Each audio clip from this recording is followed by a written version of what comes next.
Welcome to the Teach Better Talk podcast, your official podcast for the Teach Better Podcast Network, the hub for all things education, brought to you by teachbetter.com. The Teach Better Talk podcast is committed to answering your burning questions through a variety of lenses and bringing new offers to you and your colleagues to help you thrive throughout the school year. My name is Ray Hewart, and we love your questions here on the pod. If you have any questions that you'd love us to consider as topics for future episodes, please share them with us by emailing info@teachbetter.com. Friends, why do we not treat education as an investment? We are diving into talking about money this week, which is always an uncomfortable conversation, but I really enjoy it. And today we have a lot in store. Before we get too far in, I do want to give a huge shout out to somebody who invests a ton in the Teach Better team on a continuous basis.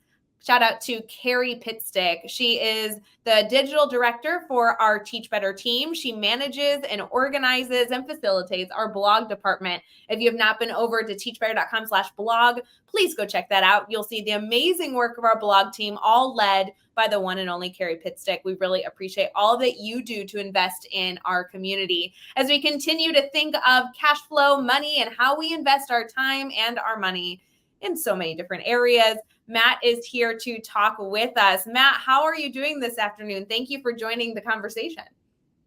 Thank you for having me, Ray. I'm excited to be here. We are going to have a ball. Friends, I reached out to Matt and he was like, I'm not a good fit for the podcast. I'm like, that's exactly why I want you on the podcast.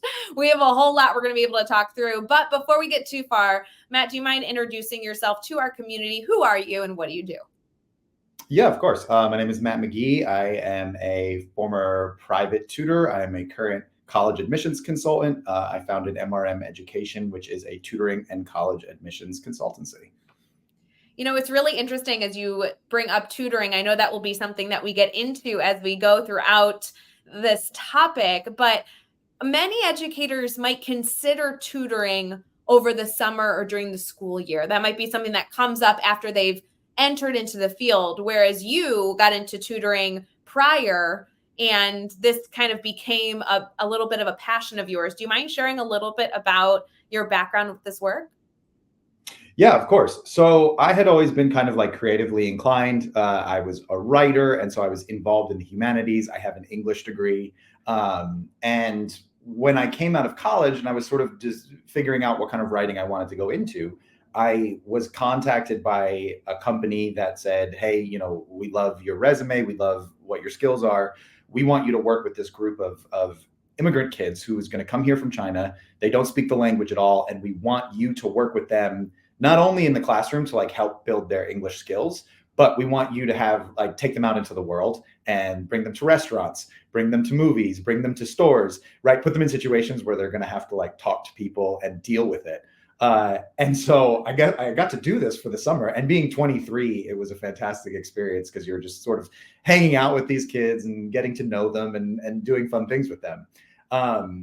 But it was at this time that I realized it was a very fulfilling experience as well as fun, that I did get to have fun with them, but I also got to teach them. And at the same time, I got to see them over the course of these 3 months go from not speaking a word of English and being uncomfortable ordering pizza at a restaurant to walking up confidently to the counter, saying what they needed to say, interacting confidently, and being, getting to the place where they're like, yeah, we can be here. We can do this. We can do high school here.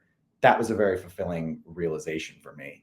But so it also kind of pulled me out of the classroom or any potential of me being in the classroom, because I realized very quickly that the reason that these kids had advanced so quickly was because I got to know them so well. So, I got to understand what they were comfortable with, what they understood, what their learning style was. They were 16, 14, and 9. And so I had to kind of approach them each differently in that way. And it showed me the way in which the individual relationship between teacher and educator, whether it's a tutor or a teacher or whoever, is the most important thing. I'm going to pause you right there only because I think you've said so many things that are going to resonate with our community that I want to highlight. One is having that moment where you can actually see a student learning is something that so many of us in the education space live for, right? That moment where you can see the fruits of your labor, whether it be years down the road, you bump into a student at a grocery store and you see that they've become, the success that you saw that they would be even at a young age. Or you're able to have those day-to-day moments where they finally get that word problem they've been working on, and you get that aha moment. So huge celebration there for every educator listening to really take in that feeling. And if you haven't had it recently, had that aha moment, let's figure out how we can get that for you, because that is such an important part of this field. The second thing you highlight is something I'm extremely passionate about, and I loved when we were able to chat prior to recording on the pod, is your passion for personalized learning experiences. That is a huge push here on the Teach Better team, is wanting to help educators who see 40 students every hour and they rotate and you're seeing over 200 students a day.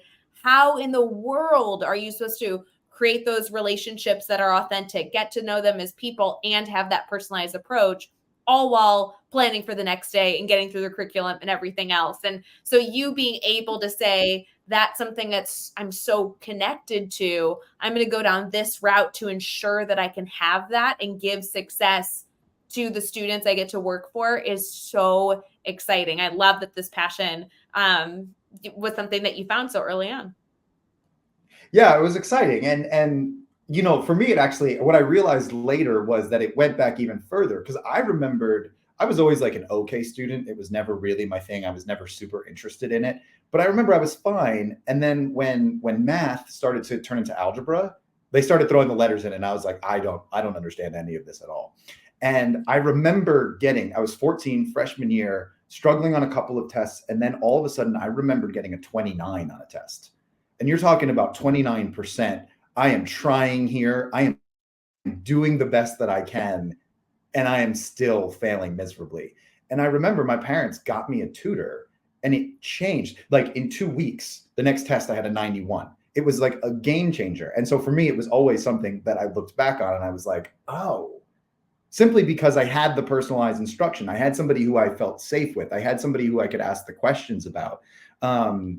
And to be able to get that much more in-depth understanding of things, it changed the game completely.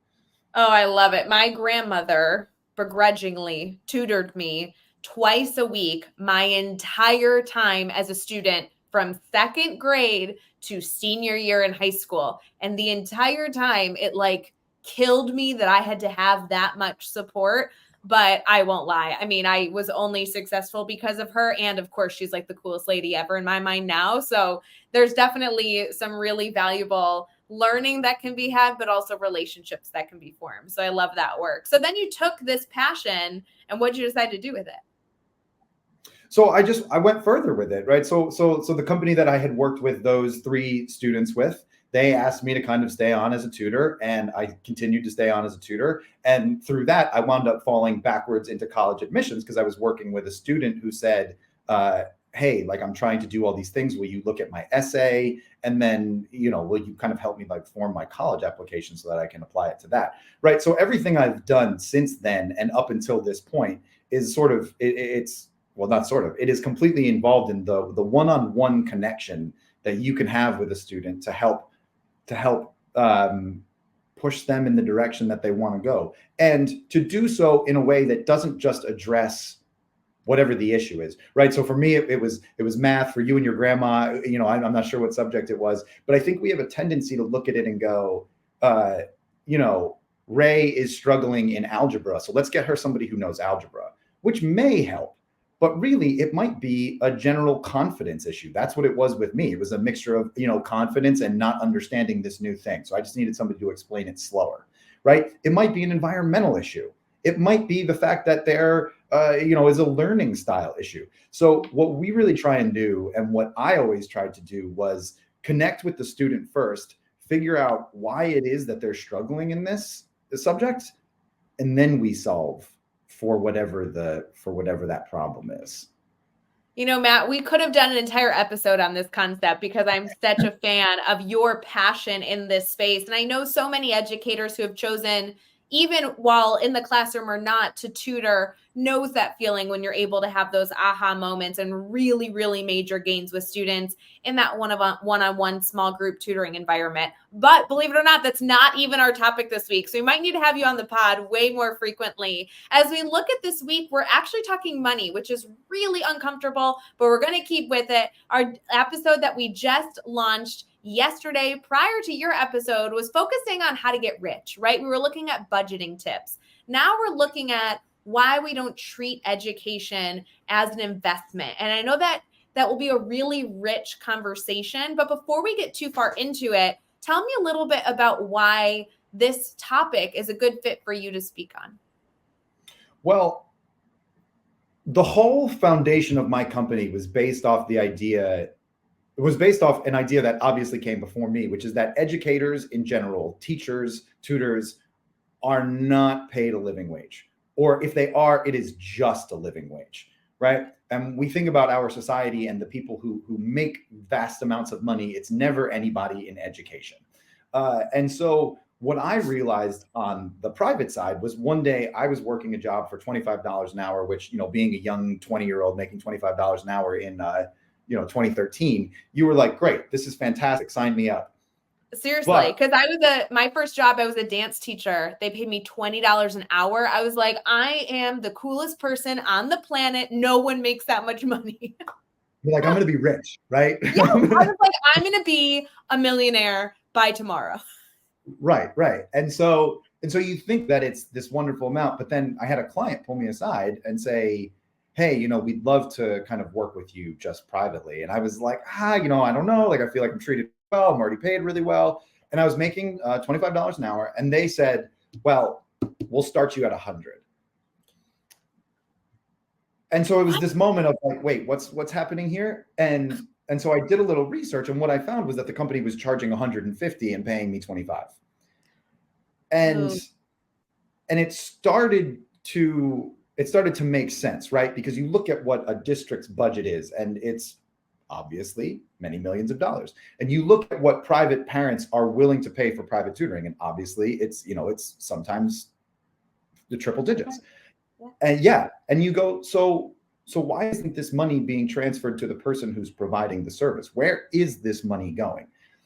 On the public side, I don't know that I'm necessarily qualified to speak to that. I have, but on the private side, what I realized was that companies were continuing to charge more, making the parent experience better, but ultimately, in the end, still hiring tutors, $25, $35 an hour, which was leading to part-time tutors with full schedules, tutors who had 8 students a day, burnout, all the traditional same things that you're hearing from public school teachers that they were suffering with.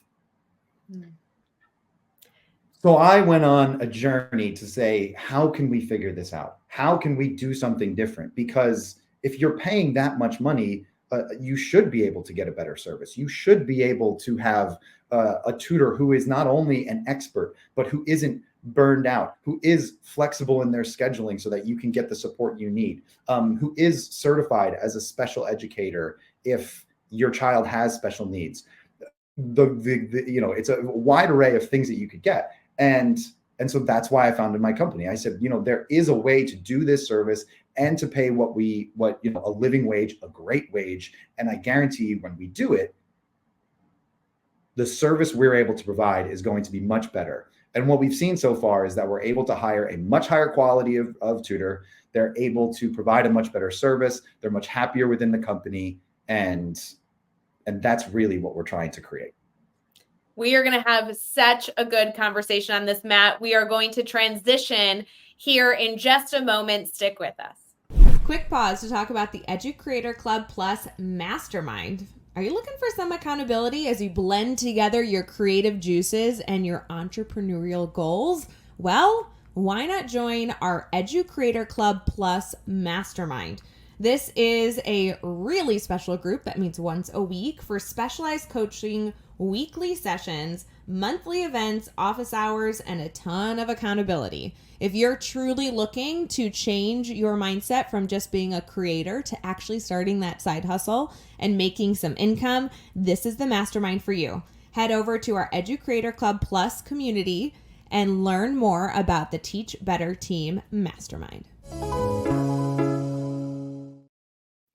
How can we start looking at education as an investment? Now, there is so many things that we can take away from today's conversation, whether you are living in the private or public sector. It's important for us to understand the terms that deal with financial literacy and also the importance of what other things you can be asking and advocating for yourself as you continue down the road in the education space. Matt was able to share already a lot about what his company has been able to do, but we're excited to dive in to how we can start to look at education and question the space around us so that we all can try and do the best we can, not only for our students, but also for ourselves.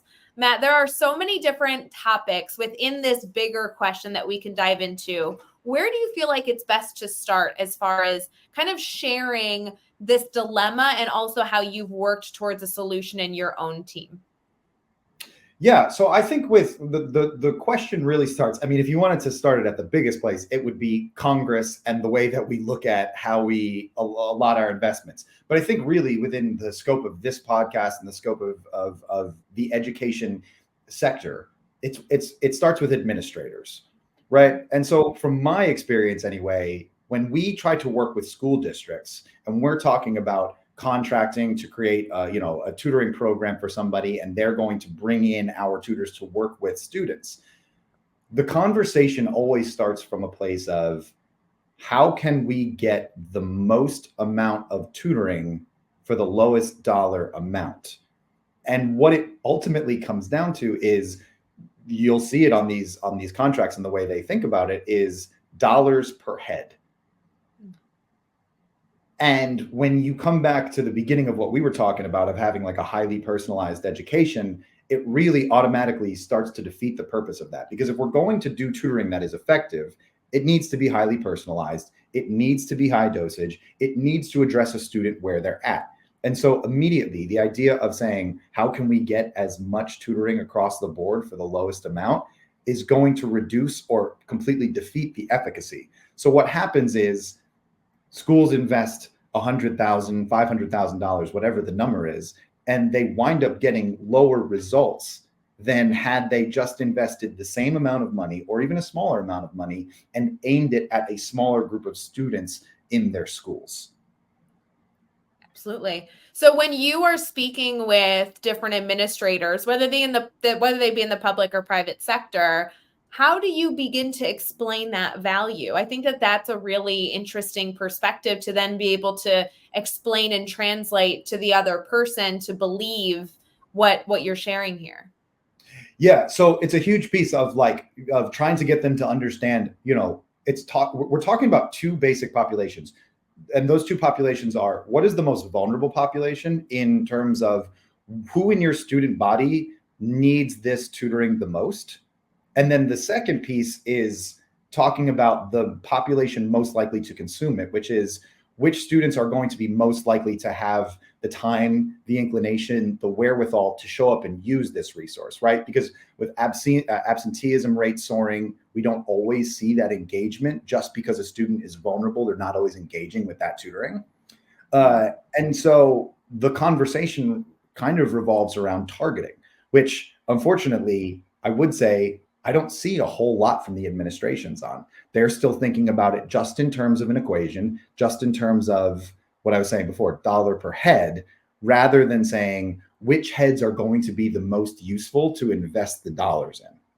Well, and so this is interesting. I'm reflecting on my own teaching experience, and don't let me get too off track here, but we would sit in something called data day, and we'd all sit together with the teachers, but also a number of different leadership staff.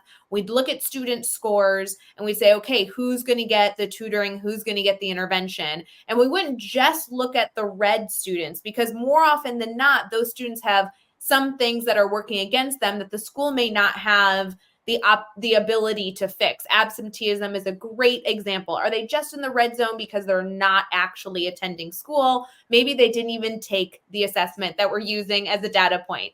Versus if you start looking at the yellow students, these are students that want to do well, or you're trying to identify students that have the autonomy to make this engagement really something that they take hold of, and then you can see great growth. Is this along the lines of what you're thinking? See, and so I grabbed onto a couple of things, and almost the first thing you said was we're going to look at the test scores, right? We're going to look at their scores, and then we broke them down. Then we broke them down into yellow and red.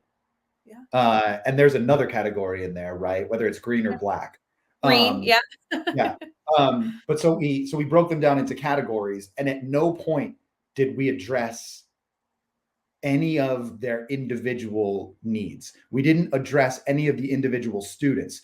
What I would advocate for is in that meeting, and this is not to say that scores and categorization and algorithms are useless, because they're not, but they need to exist in context of the human aspect. So in that situation, what I would advocate for is having the teachers advocate for their students that they believe will benefit from this the most, because a yellow or a red is just a way of painting over it. Whereas you can say, no, David fits because of X, Y, and Z. And another teacher is going to say, Sandra, she's a good fit for X, Y, and Z. And once we start to personalize it and put it and base it on the human factors, then I think we're going to see a lot more success, because you understand those intangibles. You understand that your student is distracted by this. You can see when your student isn't engaged, if it's the result of an environmental issue, or maybe you just don't vibe with them. And you're like, hey, maybe if we got them some extra support, they would really start to do this.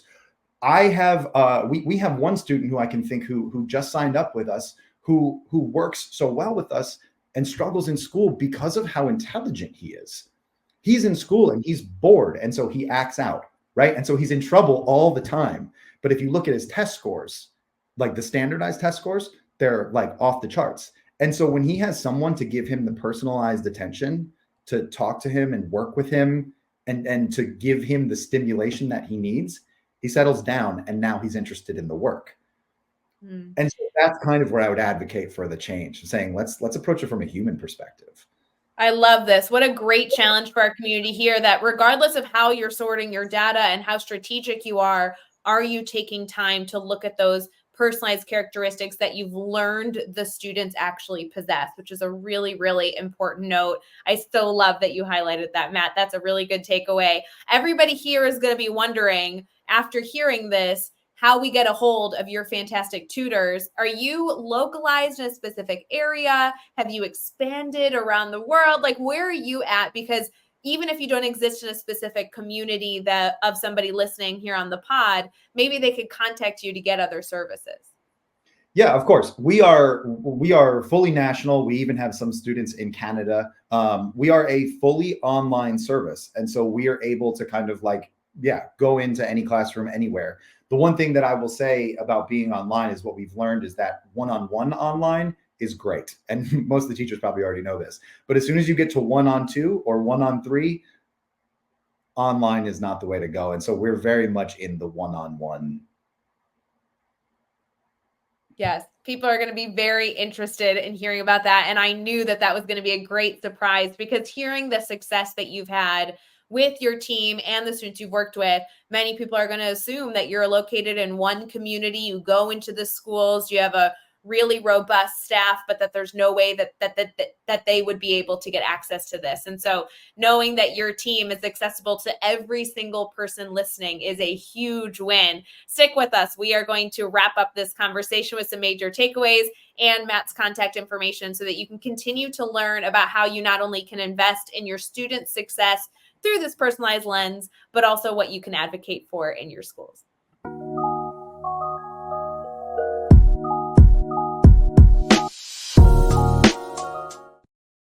We've been able to have some great conversations here, and we are wrapping it up with some major takeaways. Matt, if you were to reflect on a major takeaway you hope our community is able to leave with this afternoon, what comes to mind? Yeah, I think I would say if you're a teacher or a parent or an administrator and you're going to work with a tutor, the question you need to ask before you do anything is what is that tutor being paid? Because there are a lot of companies out here who put forth that they care about students, and they put forth a very welcoming note to educators and people in the education community, and ultimately they are just another service trying to pad their bottom lines. Make sure you know what the investment, what you're getting back from the investment. Because if that tutor is just making another $25 an hour, if they are underpaid, then ultimately they are going to be stuck as either a part-time worker. They're going to be inflexible in determining what these child's needs are. And they're going to be burned out at the end of a day because they are packing their roster full of students so that they can make ends meet. They might not even be as qualified as you want them to be. So whenever you do this, make sure you ask the question, not how much am I paying, but how much is the tutor, the person who is actually going to have face-to-face time with the child, how much are they being paid? And if it's less than half of what you're paying, red flag. Man, I love this. I know all of us are going to be reflecting on this question for the rest of this school year. And I know we've just only begun. Matt, as our community leans into this question and possibly wants to learn more, how can they stay in contact with you? What website can they go to learn about the work you're doing? Yeah, of course. You can find us at mrmeducation.com. We are on Instagram at mrmeducation. And my personal account is Matt McGee _ed consulting. Outstanding. Friends, thank you so much for listening to the pod. Matt, thank you so much for being on the show. I know we'll have a lot of questions to follow up with this. I appreciate it. Thank you so much, Ray. It was a pleasure.